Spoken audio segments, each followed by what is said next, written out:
খুলনা চিটাগাং ম্যাচের পর অর্থাৎ দ্বিতীয় কোয়ালিফায়ারের পর এক তরুণী বলেছিল যদি ফাইনালে বরিশাল হেরে যায় তাহলে সে কষ্ট পাবে। না, আমি আসলে বরিশালে তো আমার কষ্ট লাগতেছে না। বরিশাল যদি হাইরা যায় তাহলে কষ্ট লাগবে।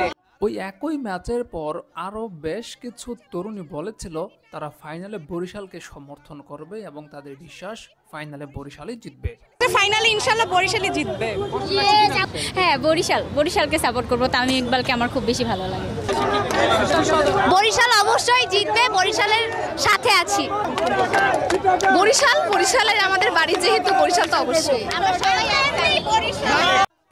এত সুন্দরী তরুণীদের বিশ্বাস ভঙ্গ করতে চায়নি তামিম ইকবালরা, আর সেজন্যই হয়তোবা তাদেরকে সহায়তা করেছে চিটাগাং কিংস।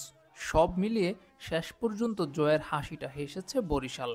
আর এরপরই দেখা গেল আরেক চিত্র, নেচে গিয়ে সেটা উদযাপন করছেন বরিশালের এক তরুণী।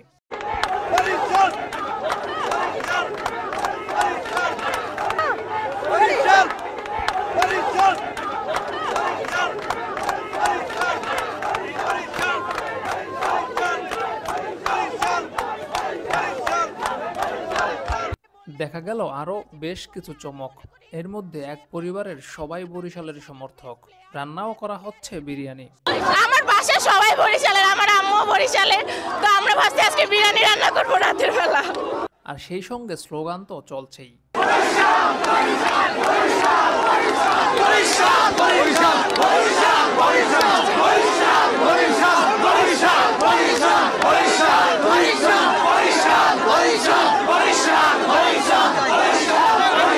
এত কিছু মিস করতে চায়নি বলেই হয়তো তামিম ইকবাল এই ম্যাচটাতে এত দারুণ একটা ইনিংস খেললেন, আর সেই সঙ্গে বরিশালও জিতল শিরোপা।